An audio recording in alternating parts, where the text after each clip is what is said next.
জ্বালানির মূল্য বৃদ্ধির প্রতিবাদে অভিনব উদ্যোগ নিলেন কংগ্রেসের 3 প্রার্থী। পেট্রোল ও ডিজেলের লাগাম ছাড়া দামের বিরুদ্ধে কড়া বার্তা দিতে সাইকেলে চেপে মনোনয়ন জমা দিতে গেলেন তারা। পাণ্ডবেশ্বর বিধানসভা কেন্দ্রের প্রার্থী উত্তম কুমার রায়, দুর্গাপুর পূর্ব কেন্দ্রের প্রার্থী দেবেশ চক্রবর্তী এবং রানীগঞ্জ কেন্দ্রের প্রার্থী ফাইয়াজ আহমেদ এই তিনজন একসঙ্গে দুর্গাপুরের সিটি সেন্টার এলাকা থেকে সাইকেল যাত্রা শুরু করেন। পরে তারা সাইকেল চালিয়ে দুর্গাপুর মহকুমা শাসকের দফতরে পৌঁছে মনোনয়নপত্র জমা দেন। প্রার্থীদের দাবি, পেট্রোল ও ডিজেলের ক্রমবর্ধমান মূল্য সাধারণ মানুষের জীবনে ব্যাপক প্রভাব ফেলছে।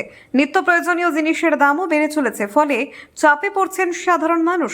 সেই বিষয়টিকে তুলে ধরতে এই প্রতীকী প্রতিবাদ বলে জানান তারা। এই অভিনব উদ্যোগে সাধারণ মানুষের দৃষ্টি আকর্ষণ করাই ছিল মূল উদ্দেশ্য বলে কংগ্রেস নেতৃত্বের বক্তব্য।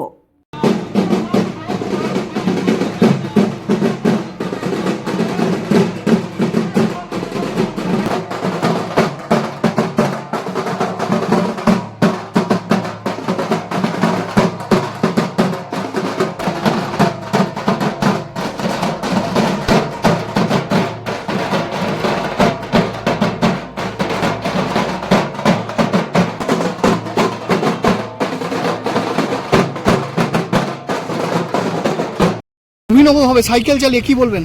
দেখুন, আপনারা জানেন নির্বাচন চলছে এবং ঠিক একই সময়ে গোটা পৃথিবী উত্তাল যুদ্ধের জন্য মোদী সরকার কায়দা করে কিছু ট্যাক্স কমিয়ে এখন আপাতত ভোট বৈতরণী পার হওয়ার জন্য মানুষকে রিলিফ দেওয়ার চেষ্টা করে। কিন্তু ভোট পেরোবার পর প্রত্যেকবার যেটা হয়, ডিজেল পেট্রোল গ্যাসের দাম সব বাড়বে, নিত্য প্রয়োজনীয় জিনিসের দাম বাড়বে। দিদি আর মোদির এই প্যাকেজ, আমরা তাই এখন থেকে মানুষকে সচেতন করছি এবং আমরাও অভ্যাস করছি ভোটের পর তখন তো আর কেউ চার চাকা বা গাড়িতে যেতে পারবে না পরিবহন, তাই আমরা যেন আদিম যুগে ফিরে যাচ্ছি। এখন সাইকেল, এরপর হয়তো আমরা গরুর গাড়ি নিয়ে বেরোবো।